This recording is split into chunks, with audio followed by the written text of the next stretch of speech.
Everyone, তোমরা অনেকেই আমার কাছে এই হ্যান্ডমেড ওয়াশি টেপটা টিউটোরিয়াল চাচ্ছিলা, তো তাই ভাবলাম যে আজকে এটা টিউটোরিয়াল দিয়ে দেই। তো এই ওয়াশি টেপটা বানানোর জন্য ফার্স্ট আমি একটা পলিথিনের উপর ওয়াটার কালারগুলো পানি দিয়ে মিক্স করে নিচ্ছি। এখানে আমি red, purple and blue colour নিয়েছি, তোমরা যে কোনো কালার নিতে পারো তোমাদের ইচ্ছা মতো। এরপরে আমি এই পলিথিনটার উপরে একটা A4 সাইজের পেপার লাগিয়ে দিব এভাবে। তো এখন এই পেপারে কালারগুলো লেগে গেছে, কিন্তু কিছু সাদা অংশ ছিল, তো সেই সাদা অংশগুলো আমি কালার দিয়ে ভালো করে ঢেকে দিচ্ছি। আর এরপরে এই পেপারটাকে ভালো মতো শুকাতে দিতে হবে। আমার কাছে একটা গোল্ডেন অ্যান্ড একটা হোয়াইট পেন ছিল, তো ওগুলা দিয়ে আমি কাগজের উপর স্টার বানিয়ে ফেললাম। তোমরা যে কোনো স্টেশনারি শপ থেকে এই পেনগুলো পারচেস করতে পারো।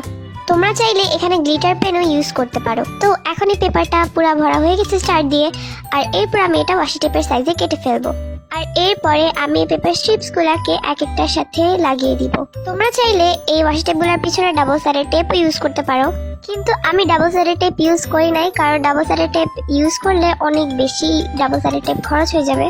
তো সবগুলো কাগজ এভাবে স্টিক করা হয়ে যাওয়ার পরে আমি এটা একটা ওয়াশি টেপ রোলের সাথে এভাবে লাগিয়ে দিব। আমার কাছে একটা ওয়াশি টেপ রোল ছিল, তো আমি ওটাতে এটা পেঁচিয়ে নিচ্ছি। তোমরা চাইলে কাগজ দিয়ে ওয়াশি টেপ রোল বানাতে পারো। তো এভাবে প্যাঁচানোর পরে এটা হচ্ছে স্টিক করতে হবে, বাট এখানে ডাবল সাইডের টেপ ইউজ আমি করতেছি না, আমি এখানে একটু গ্লু লাগিয়ে নিচ্ছি।